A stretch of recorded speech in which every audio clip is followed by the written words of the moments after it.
Bonjour à tous, bienvenue dans Cult & Click, je suis Ker, il est Big B, salut Big B. Bonjour. Et il est à distance. On est Elle là est aujourd'hui, nulle, je ton t'ai pas entendu. intro. On est là aujourd'hui pour vous faire Excuse-moi de toute cette l'actualité franchise. ciné. On est... On avait l'impression que l'image j'avais bloqué. Eh oui, Bonjour. mais tu m'as détruit là. Eh Tu bien, m'as détruit mon intro. On est là pour vous parler de ciné et de séries. Toute l'actualité, il s'est passé plein de choses ces derniers jours, notamment du côté de DC, le box-office. Vous verrez, il y a plein de choses. Est-ce qu'on commence, mon cher? Tu veux commencer, mon cher Big B? Déjà, eh bien, je commence. saluons les gens qui sont en live également, puisque la vidéo est enregistrée en live. On vous salue. On vous salue à vous à qui on a dit bonjour il y a 2 minutes. Donc on est là pour vous faire les news et la première c'est je commence gentil.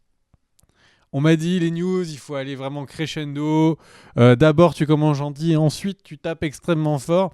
Alors on commence gentil, il y aura un remake à New York 1997 qui s'appelait en anglais c'était Escape from New York. Il y aura un remake. Alors pour ceux, je vais laisser le temps à Daniel de chercher. Tape New York 1997, tu trouveras des images.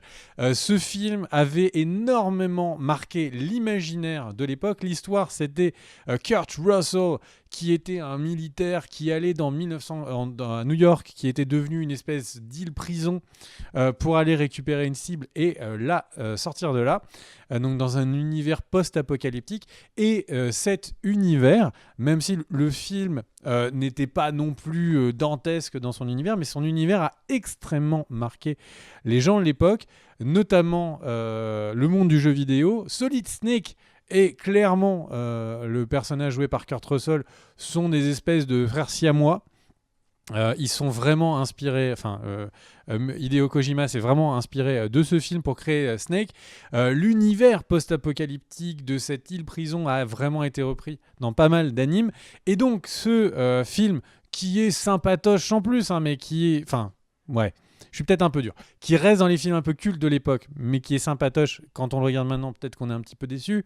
Et donc, ce film aura un remake. Et c'est avec un réalisateur qu'adore Ker, et c'est pour ça que j'en parle.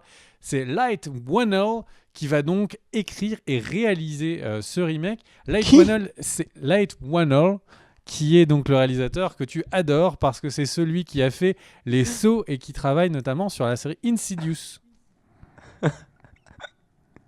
Ok. Je m'en fous complètement de ce mec. Mais tu aimes bien, et tu as regardé tous les sauts et tu as regardé tous les Insidious. Alors, attention, les sauts, je les ai vus au moins 5 fois chacun. Alors, Les Insidious, un peu moins. Mais les sauts, tu sais, c'est vraiment le guilty pleasure. Tu sais que tu regardes une bouse, mais c'est pas grave. bon, et bah du coup, il avait pas mal de propositions et il a décidé de partir dessus. Moi, je suis plutôt enthousiaste. S'il y a un budget revu de nos jours, ça peut être chouette. Le truc, c'est comme tous ces films qui sont des remakes, bah forcément, on en connaît l'histoire. Il y avait eu une suite à New York 97 qui se passait à Los Angeles. Donc peut-être que si le premier remake a du succès, on partirait assez vite sur une suite. C'est une série qui, parce qu'elle a créé beaucoup de choses, en tout cas, a un certain affect. Voilà. Moi, si vous ne l'avez pas vu, regardez-le. Si vous voulez voir un vieux film de Kurt Russell. Sinon, eh bien, attendez, le remake. Mon cher Kerr, tu as, comme toujours, ton souci principal dans la vie, ton plaisir principal, c'est les pognon, box-office, c'est les news pognon. Quelle est ta news pognon? Ouais. Alors j'avais prévu de parler de DC, mais je parlerai de DC après. Si tu veux, je fais un point sur le box-office pour vous dire quels sont les films qui marchent bien en ce début d'année aux États-Unis. Alors en France, on peut d'ores et déjà vous dire que qu'est-ce qu'on a bien pu donc faire, messieurs, mesdames, au bon Dieu 2 marche très bien puisqu'il a battu le démarrage du premier. Donc attention, raz-de-marée en prévision en France pour qu'est-ce que j'ai bien pu faire. Au bon Dieu, nom d'une pipe en bois 2.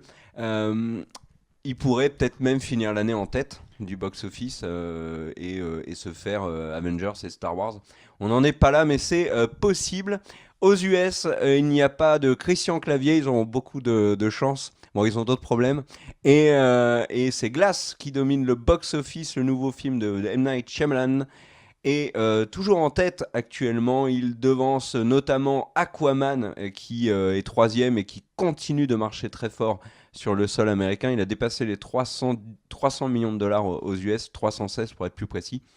Il y a un film qui est en lice pour être l'Oscar du meilleur film, Green Book, avec Viggo Mortensen qui est toujours à l'affiche et qui ressort un petit à petit qu'il a eu des prix aux Golden Globes notamment.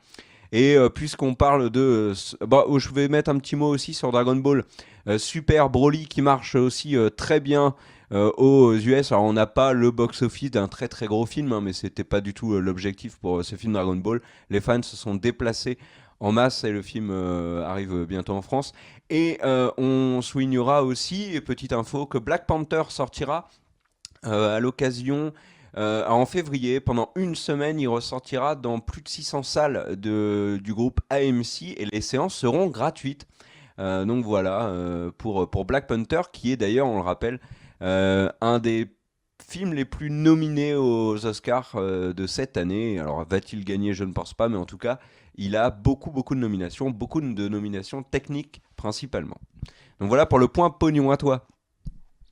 Alors moi du coup je vais, puisqu'on fait un live et en attendant qu'on la chère Daniel me mette à l'antenne, du coup je vais vous parler donc d'une petite news en rapport avec Walking Dead, notamment Robert Kirkman, qui est donc une personne que vous connaissez si vous êtes fan de Walking Dead. Eh bien Robert Kirkman avec Amazon vont produire une série de dessins animés. Il y a 8 épisodes qui sont en préparation d'une série, d'une bande dessinée qu'il avait fait avant, alors je sais pas si c'est avant ou pendant le début de Walking Dead, qui s'appelait Invincible. Et donc, eh bien, Invincible est adapté en 8 épisodes sur Amazon Prime. Et pour la petite histoire, il y a un retour d'un personnage, enfin d'un acteur qu'on connaît bien dans Walking Dead. L'acteur qui joue Glenn, en fait, va jouer donc le rôle principal de Invincible. Et il y a un sacré cast de voix off. Donc lui, Steven Yeun, donc Glenn, va jouer donc le héros. Son père, qui est aussi un super-héros qui s'appelle Omni-Man, eh bien, sera joué par J.K. Simmons, qu'on suppose être un père plutôt autoritaire. Il y a Sandra Oh, Seth Rogen, Gillian Jacobs, Andrew Rannells, Zazie Beetz, Mark Hamill, Walton Goggins et Jason Morak qui vont du coup être au cast. Donc un cast plutôt très stylé. Ils vont doubler, c'est ça? Oui, c'est du doublage, forcément. C'est un dessin animé. Et donc le truc, c'est que c'est à mon avis, dans la mouvance de Amazon qui là a décidé d'avancer en mettant le paquet, en mettant vraiment du pognon sur la table pour avoir un service qui a on va dire le goût et la saveur d'un Netflix. On sait que donc il y aura la série du Seigneur des Anneaux. Il y a de nombreuses séries qu'ils ont achetées. Et là, je pense qu'ils veulent essayer d'avoir à la fois misé sur Walking Dead et à la fois de miser sur les séries de super-héros avec cet Invincible. Voilà. Moi, j'ai vraiment hâte de voir ce que ça va rendre. Le look du comics que je ne connaissais pas me semble assez chouette. Du coup, j'ai vraiment hâte de voir. Et puis, la question, c'est est-ce qu'il y aura et donc je ne veux pas lire le comics, est-ce qu'il y aura des retournements de situation à la Walking Dead ou pas? Je suis très curieux. Voilà, c'est à toi mon cher Kerr.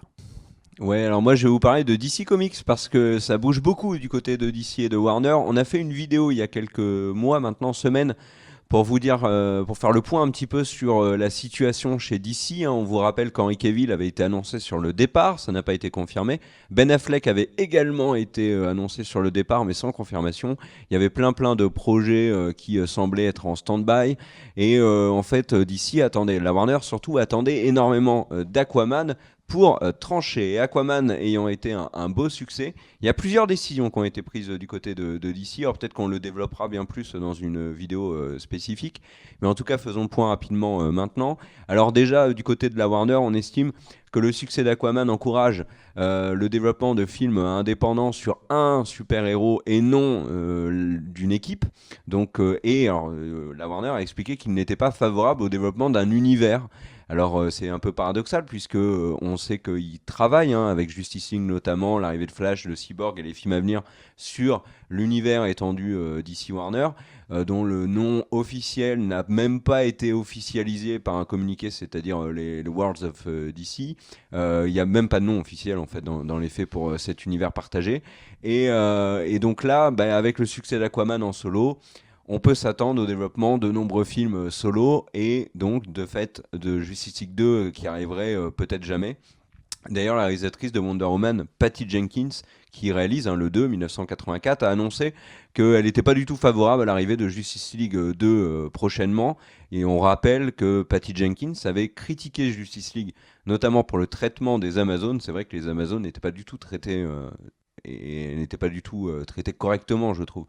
Et c'est ce qu'elle avait reproché dans Justice League. Et alors là, les dernières infos qui sont tombées sont assez énormes. On savait que James Gunn préparait un film Suicide Squad. Ça a été officialisé cette semaine. Mais attention, ça n'est pas une suite de Suicide Squad. C'est ce qu'on appelle un relaunch.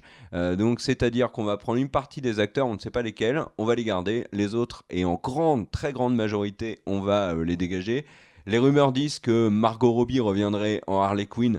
Il faut dire que Harley Quinn est présente dans Birds of Prey, qui a eu un teaser dévoilé cette semaine. Alors oui, c'est un teaser.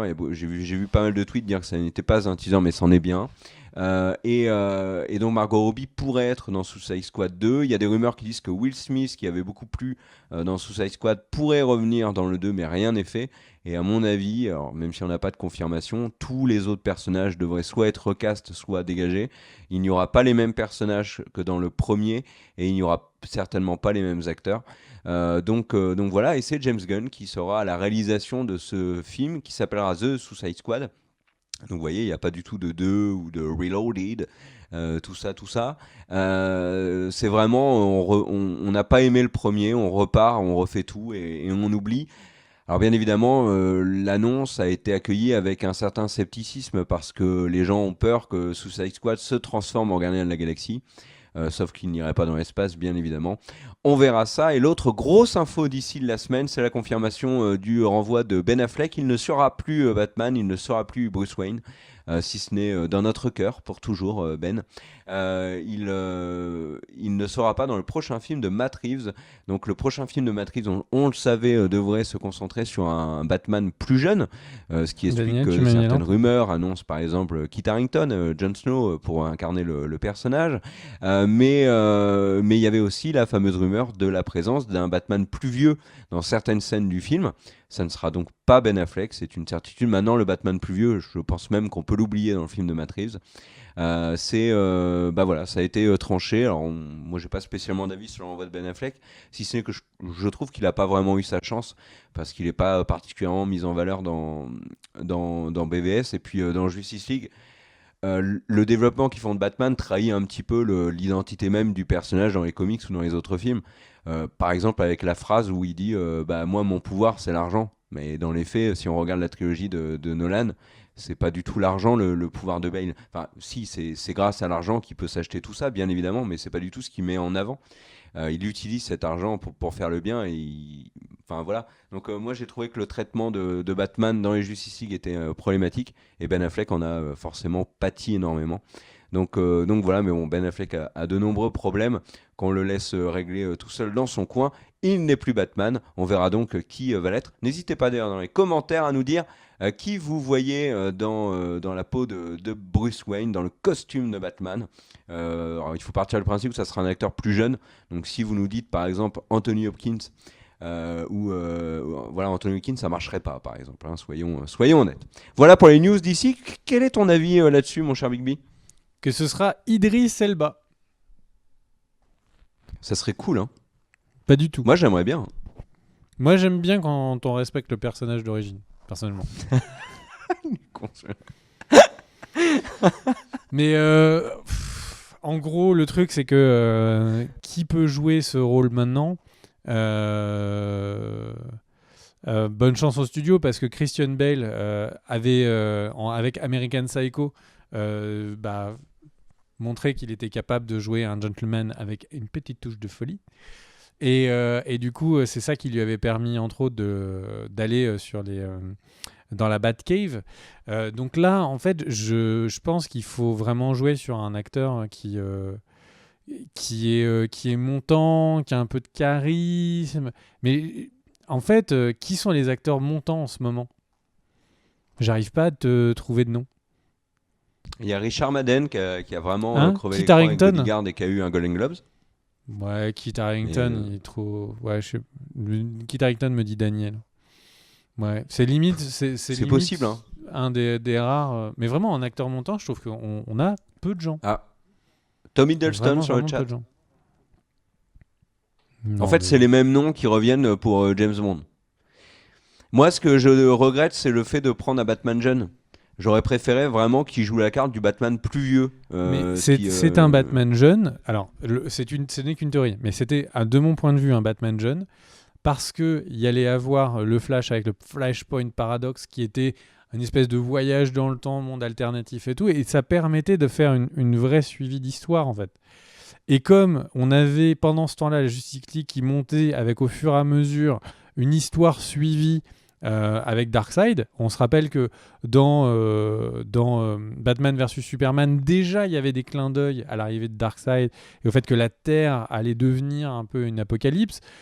Il y avait vraiment une aventure suivie avec du coup une explication logique. Wonder Woman, elle n'était pas à l'heure actuelle parce que justement, elle aussi, on avait l'impression qu'on allait vers un peu l'apocalypse, un monde qui allait être un peu cassé, et du coup, on faisait des films plutôt sur l'avant. Et là, c'est plus le cas. Là, concrètement, c'est plus le cas. Tu parlais de la réalisatrice de Wonder Woman.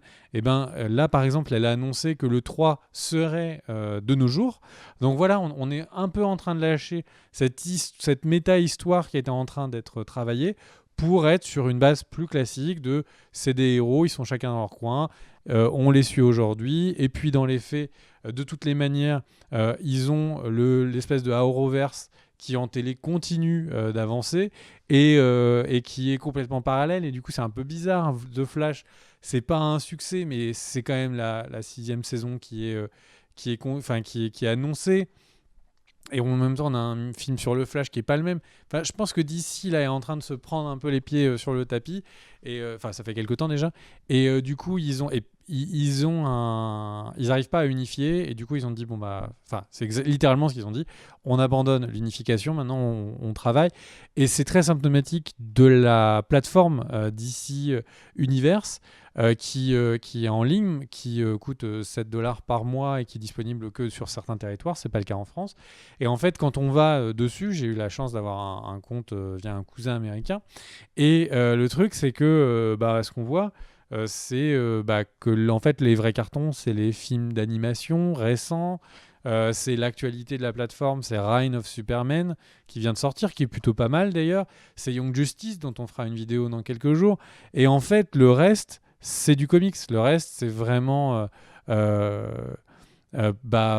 presque, on a l'impression, secondaire. On sent à quel point le cinéma, on est dans une période de reboot. Il y a quelque temps des rumeurs de rachat des licences, de rachat d'une partie de Warner et donc des licences par une autre société qui aurait créé un reboot de facto. Donc là, j'ai envie de dire, il est beaucoup trop tôt pour se prononcer parce qu'il y aura sans doute une part de politique qui jouera sur le recasting, et donc il faut qu'on attende un petit peu. Alors, le chat a donné beaucoup de noms. Et dans ceux qui ont été proposés, celui de Charlie Hunnam, moi, me plaît bien. Charlie Hunnam, c'est le héros de Pacific Rim et des Sons, bien sûr. Et aussi de King Arthur de Guy Ritchie. Il pourrait faire un bon Batman jeune. T'en penses quoi?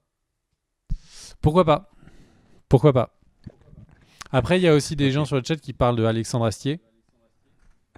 Oui, mais parce qu'il parle de Camelot là. Dont le tournage a commencé parce qu'ils nous ont demandé de le dire. Donc voilà, on va le dire, il a commencé. À toi, news suivante. Alors, la news suivante, on a juste des petites news, des petites infos. Attention, je vais vous prévenir, à un moment, il pourrait y avoir peut-être un spoil, même si je pense que c'est un spoil absolument. Enfin, c'est pas du tout un spoil.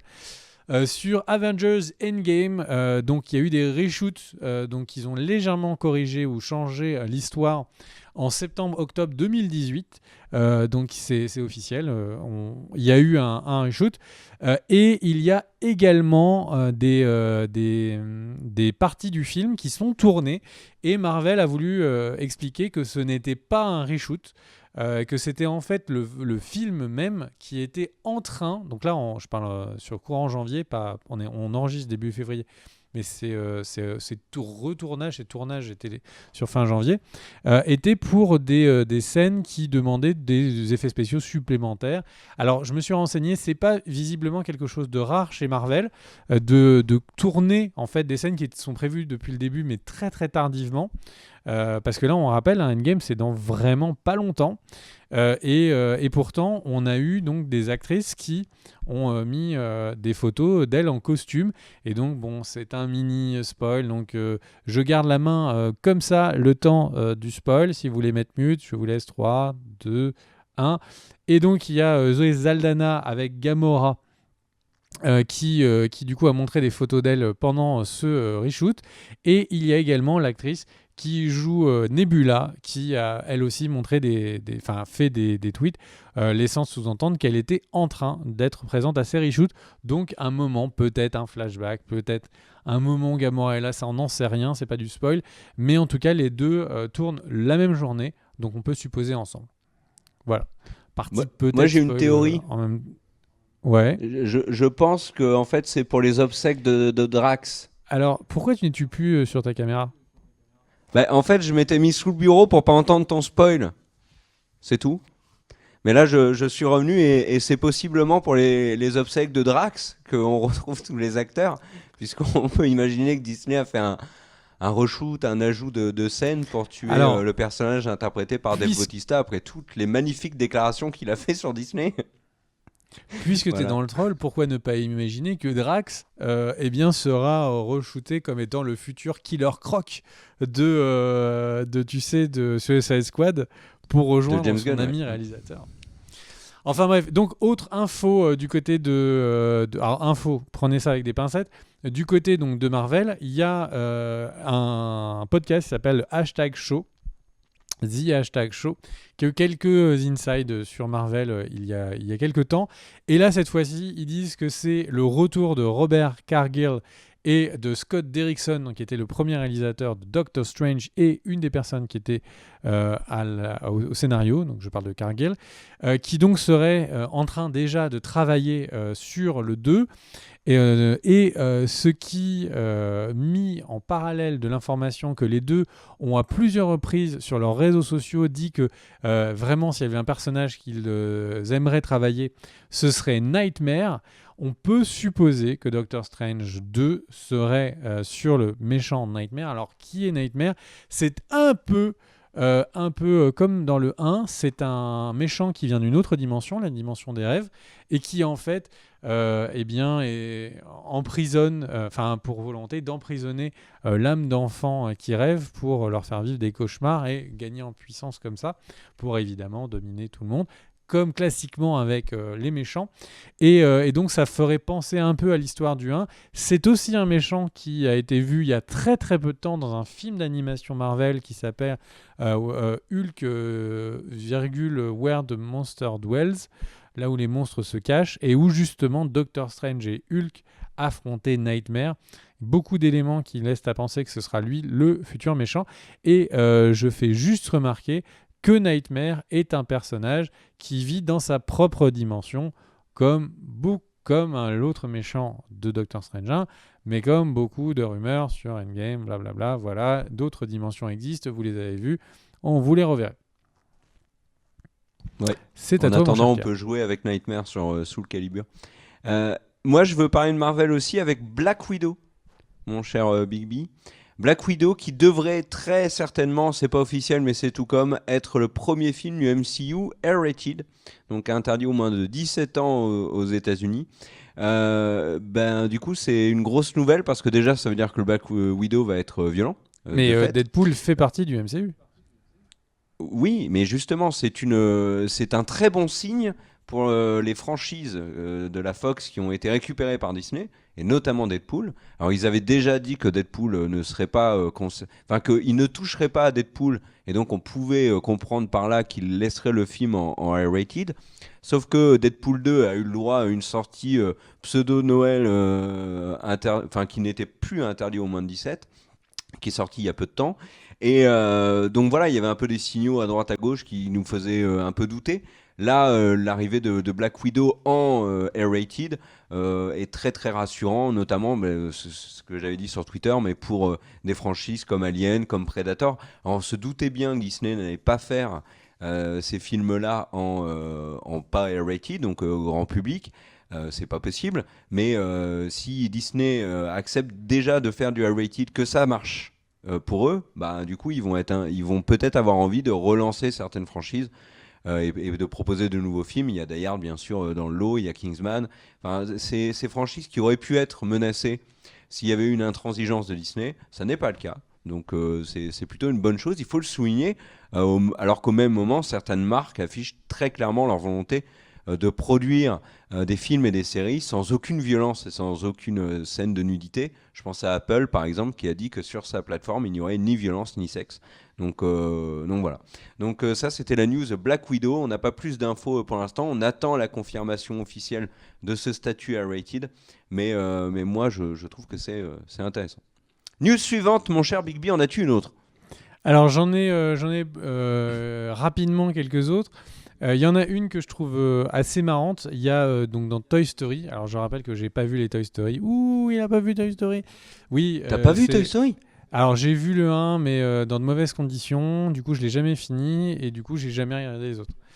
Et pour le 4, je me ferai un week-end où je me regarderai les 3 premiers. Du coup, sur Toy Tu Story vas pleurer sur le 3. 4, Vraiment. il y a un truc qui m'a fait marrer. Il y a un personnage qui s'appelle Bo Beep, qui est une petite C'est la bergère. bergère, qui a un bâton de bergère et tout. Et en fait, la semaine dernière a été diffusé son nouveau look, qui est un look un petit peu plus récent de Bo Beep.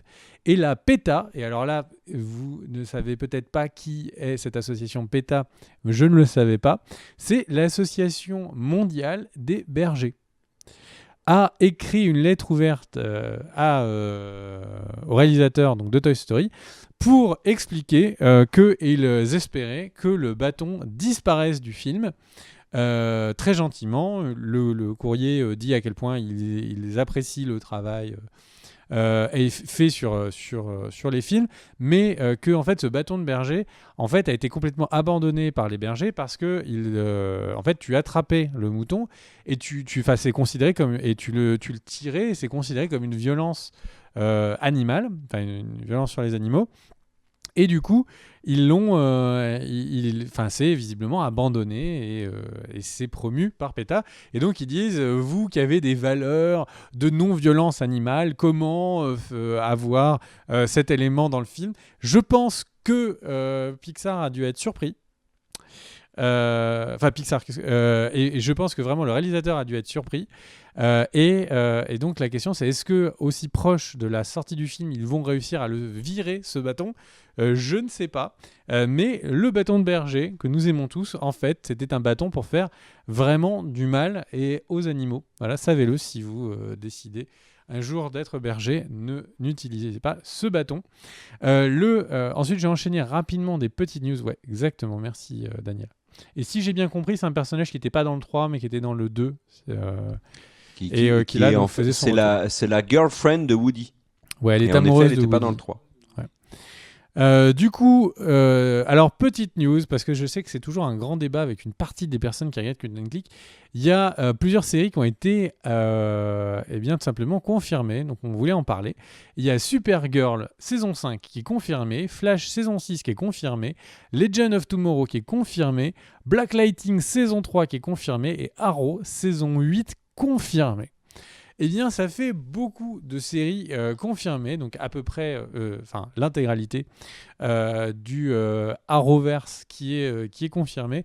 Moi, à titre personnel, je suis hyper content parce que il faut le savoir. Vraiment, j'aimais bien Arrow sur la première saison parce que les premiers épisodes étaient étonnants. Ils tuaient quand même les personnes, les méchants. Il y avait un espèce de débat moral.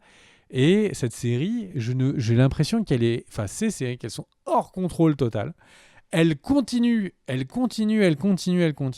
effets spéciaux, les moyens mis sur les effets spéciaux sont hyper décevants. Et le truc, c'est que les scénaristes, du coup, ont un certain nombre de personnages qu'ils peuvent utiliser, et du coup, nombre de personnages qui devaient mourir ne sont pas morts, reviennent, des personnages qui disparaissent, reviennent et tout. Enfin, je trouve que c'est complètement fou. Et il y a eu quand même des gros ajouts. Il y a eu l'arrivée quand même de Superman, une des saisons précédentes dans Supergirl. Bref, ces séries, je ne sais pas où elles vont. Je suis hyper intrigué de savoir où elles vont. C'est peut-être le truc de tout film, série, de tout ce que vous voulez, c'est peut-être ce qui ressemble le plus à l'état des comics. En fait, avec vraiment des crossovers incroyables, des personnages qui meurent, qui réapparaissent. Le seul truc, c'est que c'est pas ce que j'aime dans les comics.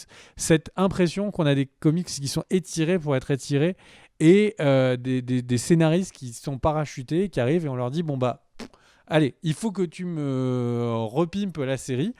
Et du coup, j'ai vraiment la sensation que c'est ça avec le Arrowverse. On rappelle que les créateurs premiers du Arrowverse ne bossent plus dessus. Ils ont changé de projet. Ils sont notés parfois en production exécutive. Autant vous dire qu'ils n'ont pas dû voir un papier. Et donc, vraiment, je suis curieux. Les séries n'ont pas des audiences incroyables, mais se maintiennent. Ce Arrowverse, moi, c'est vraiment ce qui reste le plus proche des comics, pas des meilleurs comics, hein, mais des comics. Je suis vraiment curieux de savoir jusqu'où ça va aller. Et pour les petites informations, du côté Netflix aussi, deux séries un peu teenage ont été confirmées. La saison 2 de Sex Education, que j'ai pas encore vue, de pas mal de gens disent que c'est pas mal, et Riverdale saison 4. Qui aussi a été confirmé. Voilà. Alors, Riverdale, c'est une série CW. C'est pour ça que c'est une série avec Arrow et compagnie. C'est une série qui est, tu sais, dans ce flou artistique de Netflix Originals. C'est-à-dire des séries dont Netflix... C'est juste l'achat des droits européens de Riverdale. C'est ça qui est un peu abusé avec Netflix, je trouve. Non, c'est pas aussi simple. Parce qu'il y a une question d'achat de droits, mais il y a une question de coproduction.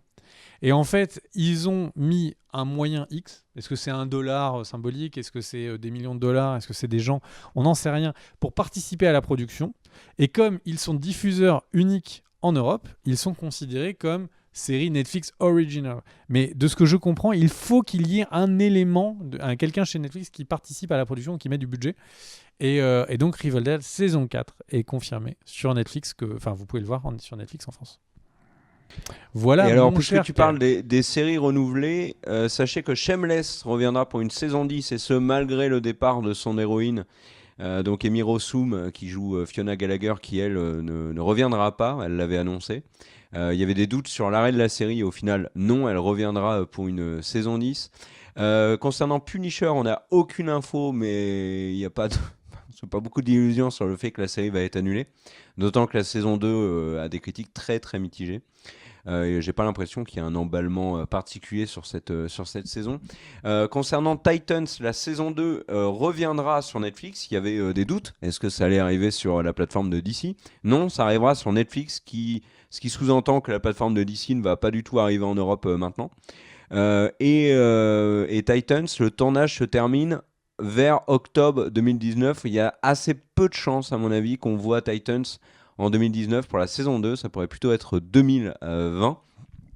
Et alors, sur le chat, il y avait d'autres remarques qui... J'en profite pour dire que réponses. Gotham, c'est sa dernière saison qui est diffusée.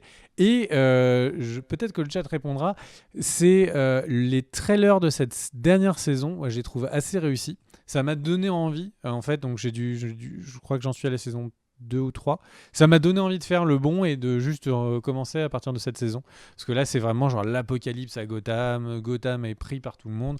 Qu'est-ce qui va se passer? Et potentiellement, on espère l'avènement ou en tout cas le départ pour le voyage initiatique de Bruce pour devenir Batman. Moi, voilà, si vous êtes dans le chat, je suis curieux de savoir si ça se regarde directement à la saison 5, je crois. Et concernant Taboo, parce que le chat en parlait, Taboo saison 2 reviendra, oui, ça a été confirmé. Il y aura même 5 saisons, si je dis pas de bêtises, pour Taboo. 5 pour Taboo et 7 pour Peaky Blinders, de tête. Hein. Alors c'est à vérifier, mais il me semble que c'est ça. Et Taboo ne reviendra pas avant 2020. Donc la série avec Tom Hardy qui moi, m'avait beaucoup plu. Et dans les autres news un peu rapides, je vais faire comme toi. Downton Abbey Le film arrivera le 13 septembre partout dans le monde. Sauf aux US, qui sortira donc le 20. Downton Abbey, le film très très très attendu, hein. La série est excellente, et si vous avez, comme beaucoup de gens, des a priori sur la série, ce qui est normal, moi j'en avais aussi beaucoup avant de la regarder. Regardez parce que c'est vraiment excellent. Puisqu'on parle de films qui sont adaptés de séries, sachez que Deadwood aura bel et bien une fin. C'est confirmé, il y a déjà pas mal d'infos qui fuitent sur l'arrivée du film Deadwood sur HBO. Donc voilà, et autre petite info rapide, sachez qu'il y aura un film, là on va rentrer dans le domaine un peu ovni, surréaliste des films adaptés de jouets, puisqu'on avait déjà Lego, on savait que Playmobil allait arriver, il y a eu les Power Rangers, non c'est pas des jouets, tiens, c'est une série Power Rangers avant ou pas mon cher Big B, parce que moi j'ai jamais regardé. Ce fut une vraie série avec des vrais personnages. Oui, mais est-ce que les jouets étaient là avant la série? J'aurais tendance à dire que c'est arrivé en même temps parce que j'avais vu un reportage qui expliquait que c'était une série qui avait été fait et pensée notamment pour vendre les personnages, les jouets. Donc, bon, il y a eu Transformers aussi, bien évidemment, G.I. Joe, mais là, voilà, là en ce moment, c'est la grosse mode, c'est annoncé des films adaptés de jouets. Donc, on a eu Barbie qui a été confirmée, c'est l'actrice Margot Robbie qui jouera Barbie à l'écran. Donc, elle va jouer Harley Quinn et elle jouera également Barbie. Donc, des égéries blondes, hein, de la culture pop américaine, mais l'une est légèrement plus violente que l'autre. On a également un film Monopoly avec Kevin Hart. Voilà. Je ne sais pas comment dire. Si toi, tu as des remarques. Et il y aura aussi un film, accroche-toi bien, adapté de ça. Des Funko Pop. Oui. Les Funko Pop vont arriver en film et ils ont déjà annoncé les personnages Funko qui allaient arriver. Et il va y avoir, mon cher, un crossover Marvel DC, puisqu'il y aura Deadpool, il y aura Alors, il y a des rumeurs aussi sur d'autres personnages Marvel, et du côté de DC, il y aura Wonder Woman. Notamment, ils ont annoncé Dark Vador, My Little Pony, Hello Kitty. Il y a des articles qui disent qu'il y aura Chewbacca et Han Solo. Enfin voilà, il y aura plein de licences. C'est logique, hein, dans le film Funko Pop. Ce qui est moins logique, c'est un film Funko Pop en fait. Donc voilà. Et la dernière info sur la dernière annonce, c'est que ils vont faire un film sur les petites voitures Hot Wheels. Donc voilà. Qu'est-ce que tu en penses de tous ces films adaptés de jeux? J'en pense que les Funko Pop, ça veut sans doute surfer sur la vague des films Lego qui ont eu plutôt des succès. Et donc ça peut être... c'est comme tout, hein, ça dépend de qui est derrière, des moyens qui sont mis, de la liberté des réalisateurs. Voilà. Mais qu'est-ce que tu veux que je te réponde? Moi, j'aime pas particulièrement Funko Pop. Derrière toi, on voit que toi, tu es un fan absolu.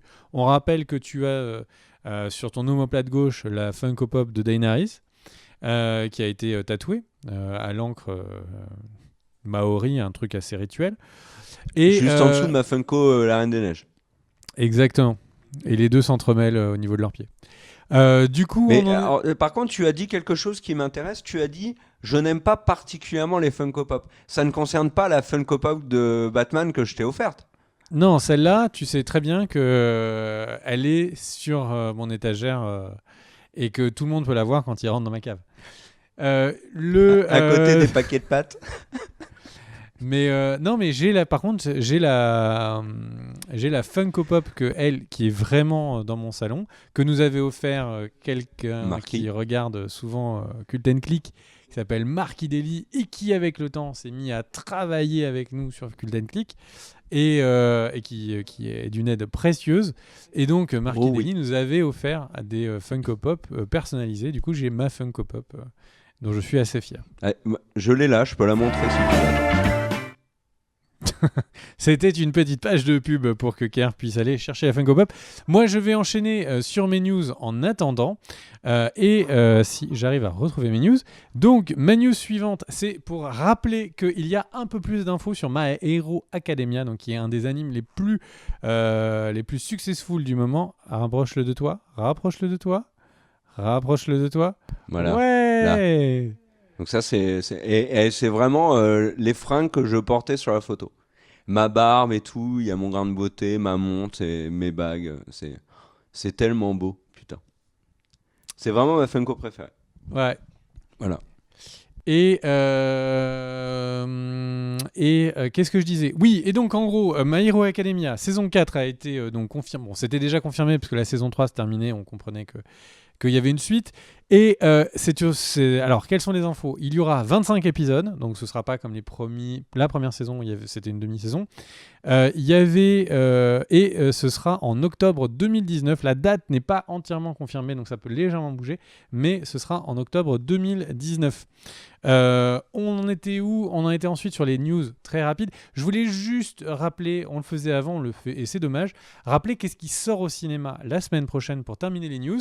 Et donc, ce qui va sortir, c'est donc Dragon 3. On va vous faire une vidéo critique. Voilà, on vous conseille d'y aller rapidement. Il y a Nicky Larson, il y a donc l'adaptation française, il y a Arctic, qui est une expédition en Antarctique de Mads Mikkelsen. Il y a donc la sortie française de Dragon Ball Super Broly. Alors attention, je ne suis pas le méga ouf fan de Dragon Ball, donc ne m'attaquez pas. Je crois que c'est l'arrivée de Broly dans l'histoire canon pour la première fois. En tout cas, le film a l'air d'être très attendu par les fans de Dragon Ball. Il y a évidemment le poids lourd Alita qui en tant que bande-annonce a l'air d'envoyer du lourd. Et il y a Vice, film qui n'a pas trop fait parler de lui, avec Christian Bale qui est de retour au cinéma. Voilà. Et pour ceux qui sont sur la plateforme DC Universe, vient de sortir Reign of Superman, qui est donc la suite du film d'animation La mort de Superman. C'est la suite directe et que vous pouvez voir tout de suite maintenant sur DC Universe. Mais pas tout de suite maintenant, regardez encore l'émission. En tout cas, moi je voulais réagir à ce que tu avais dit et je trouve que l'arrivée de Basil Broly dans Dragon Ball est une sacrée chose. Et moi je veux juste terminer avec un point Netflix et la France, c'est la guerre, bien évidemment, vous le savez. Chaque année, au moment de l'arrivée du Festival de Cannes, la présence de Netflix pose problème. On rappelle que Netflix tue le cinéma français, la télévision française, et y compris l'agriculture française, et à peu près tout ce qu'il y a en France, c'est à cause de Netflix. Et là, il y a en fait une décision qu'a pris France Télévisions, c'est bien évidemment de signer un accord pour empêcher les productions françaises de France Télévisions de se retrouver sur Netflix. Parce que vous comprenez, ça fait beaucoup de visibilité aux productions françaises de France 2, notamment 10%. Alors c'est vrai qu'il y a eu un couac pour France 2, c'est la sortie très rapide de la saison 3 de 10% sur Netflix. Elle était à peine diffusée sur France 2 qu'elle était déjà sur Netflix, donc ça a posé problème notamment au niveau des replays. Mais moi je suis encore particulièrement étonné par l'attitude française vis-à-vis de Netflix, parce que dans les faits ils ne proposent rien aux abonnés pour les inciter à ne pas prendre Netflix, mais prendre plutôt un autre programme. C'est un avis personnel, mais qui est partagé, on le voit très souvent sur Twitter.